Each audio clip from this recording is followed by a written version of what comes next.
Bismillahirrahmanirrahim. This is Muhammad Usman Munir, your English teacher. My dear 8th class students, I hope so you are fine and you have enjoyed your Eid al-Azha as well.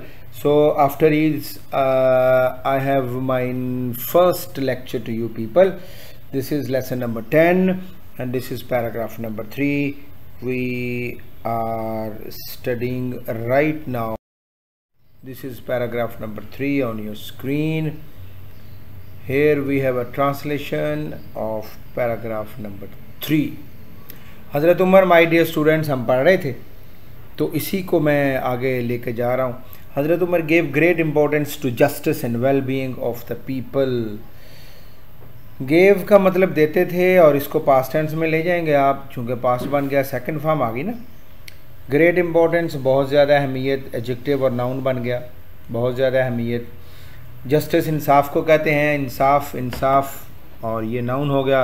और well being कहते हैं फलाह व बहबूद को, of the people लोगों की. तो सारे का सारा पास्ट टेंस बना. अब इसका तर्जमा ये ले लीजिए. हज़रत उमर इंसाफ और लोगों की फलाह व बहबूद को बड़ी अहमियत देते थे. गेव ग्रेट इम्पोर्टेंस, अहमियत देते थे. And this is past tense. He was very strict in the case of judgement. He was very strict, आप बहुत ज़्यादा सख्त थे. वेरी स्ट्रिक्ट का मतलब होता है बहुत ज़्यादा सख्त होना. वेरी और स्ट्रिक्ट एडवर्ब और एडजेक्टिव का कम्बिनेशन है, बहुत ज़्यादा सख्त होना. इन द केस ऑफ, के मामले में, केस ऑफ के मामले में. जजमेंट का मतलब होता है इंसाफ. और दिस इज़ नाउन और ये भी बेटा पास्ट टेंस होगा. ओके, सो आप इंसाफ के मामले में बहुत ज़्यादा सख्त थे. He would not spare anyone. अब ये विल से, विल शैल से वुड बन गया, ये भी पास्ट में चला गया. He would not spare anyone, not even his own son, if wrong was committed by him. He would not spare, नहीं छोड़ते थे. मैंने कहा ना विल शैल को अब सेकंड फॉर्म में ले जाएंगे तो वुड हो जाएगा. आप नहीं छोड़ते थे. एनीवन, किसी को भी. नॉट इवन, ना ही. हत्ता के, नॉट, ना ही, हत्ता के. हिज ओन सन, अपने बेटे को. ओन सन, अपना बेटा. इफ रॉन्ग, इफ अगर. रॉन्ग का मतलब होता है बेटा गलती, noun. If wrong. Was committed, ये फिर देखो ना पास्ट टेंस बना हुआ है. वाज कमिटेड, सरजद हो जाती थी. वाज कमिटेड बाय हिम, उससे. तो सारे का तर्जमा सुन लीजिए आप. He would not spare anyone, not even his own son, if wrong was committed by him. आप यानी हजरत उमर रजी अल्लाह ताला अन्हो किसी को नहीं छोड़ते थे. अब नहीं छोड़ने से मुराद ये नहीं है कि वह पकड़ लेते थे छोड़ते नहीं थे. ये इंसाफ की बात हो रही है. We are having a talk here relating justice. इंसाफ के मामले में नहीं छोड़ते थे. हत्ता के आपके अपने बेटे से भी गलती हो जाती तो उसे भी नहीं छोड़ते थे. If wrong was committed by him, हत्ता के आपके अपने बेटे से भी गलती हो जाती थी तो उसे भी नहीं छोड़ते थे. For him high and low, rich and poor were all equal before law.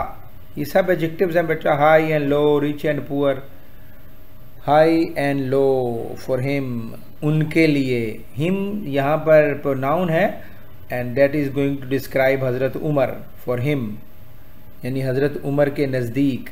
High, आला, लो मीन अदना. मैंने बताया ना एडजेक्टिव्स. रिच का मतलब अमीर, पुअर का मतलब गरीब. वर ऑल इक्वल, अब वर लगा हुआ है तो ये अंडरस्टूड पास्ट टेंस है. इक्वल का मतलब बराबर थे. बिफोर लॉ, कानून के सामने. आपके नज़दीक, कानून के सामने. आला और अदना यानी हाई एंड लो, आला और अदना. रिच एंड पुअर, अमीर और गरीब, सब बराबर थे, सब बराबर थे. He followed the saying of रसूल सल्लल्लाहु अलैहि वसल्लम. ही फॉलोड, आपने पैरवी की. देखें बेटा, फॉलो फर्स्ट फॉर्म होगी तो फॉलोड उसकी सेकंड फॉर्म होगी. ये भी पास्ट टेंस में चला गया. यानी हम कहेंगे कि आप पैरवी करते थे। सेइंग का मतलब होता है फरमान, कही हुई बात। ऑफ द रसूल सल्लल्लाहु अलैहि वसल्लम, आप रसूलुल्लाह, ही फॉलोड, आप रसूलुल्लाह सल्लल्लाहु अलैहि वसल्लम के फरमान की पैरवी करते थे। या इसको आप दूसरे सेंस में यूं भी कह सकते हैं कि आप, यानी आपसे मुराद हज़रत उमर रज़ी अल्लाह ताला अन्हु ने रसूलुल्लाह सल्लल्लाहु अलैहि वसल्लम के फरमान की पैरवी की। कौन सा फरमान है? अब ये देखिए, treat your servant as you would treat yourself. Treat का मतलब सलूक करना, और ये this is the first form of the verb imperative. Treat your servant, servant का मतलब मुलाजिम, नौकर, गुलाम। As you would treat your self,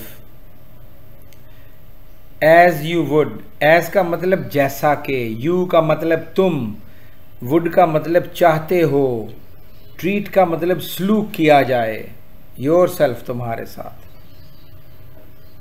अपने मुलाजिम के साथ वैसा ही सलूक करो जैसा कि तुम चाहते हो कि तुम्हारे साथ किया जाए। ये है बेटा Islam, this is the real sense of Islam. और जो आजकल हम पिक्चर इस्लाम की पेश करते हैं 100% इस्लाम का उससे कोई ताल्लुक नहीं। ये है असल Islam. Master and servant are both equal before law. Master आप कहते हैं आका को, सर्वेंट आप वही गुलाम को, उसके नौकर को। बोथ इक्वल, बोथ का मतलब दोनों, इक्वल का मतलब बराबर, एडजेक्टिव हो गया। बिफोर अल्लाह, अल्लाह के सामने। Master and servant are both equal before Allah, Allah ताला के सामने आका और गुलाम दोनों बराबर हैं। सुन लीजिए आप, आका और गुलाम दोनों बराबर हैं, both equal. The worship places and property of non-Muslims were given protection. The worship places, worship का मतलब होता है, वर्शिप प्लेसेस आप इकट्ठे कर लें, इबादत गाहें। वर्शिप प्लेस यानी इबादत करने वाली जगहें। द वर्शिप प्लेसेस, इबादत गाहें। एंड प्रॉपर्टी, प्रॉपर्टी का मतलब जायदाद, प्रॉपर्टी मीन जायदाद, जायदाद। This is what noun of the non Muslims. Non Muslims होते हैं गैर मुस्लिम, जो मुसलमान नहीं हैं। वर गिवन, दिया गया, दी गई, दिया गया। पास्ट इंडेफिनिट का पैसिव यानी पास्ट में चला जाएगा।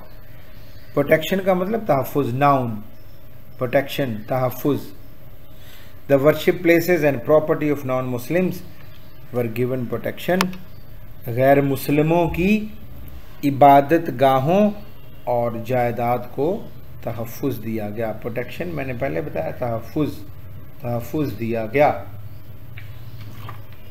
और ये भी पास में चला गया। And that was your paragraph number 3। We read it in detail. I hope so you will understand. और अगर फिर भी कोई मसला हो तो आप लेक्चर को दोबारा सुन लीजिए।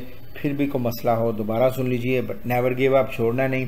फिर भी कोई मसला हो सो यू कैन कॉन्टेक्ट, लिख लीजिएगा, याद कर लीजिएगा। खुदा हाफिज़, गॉड ब्लेस यू, अस्सलाम वालेकुम।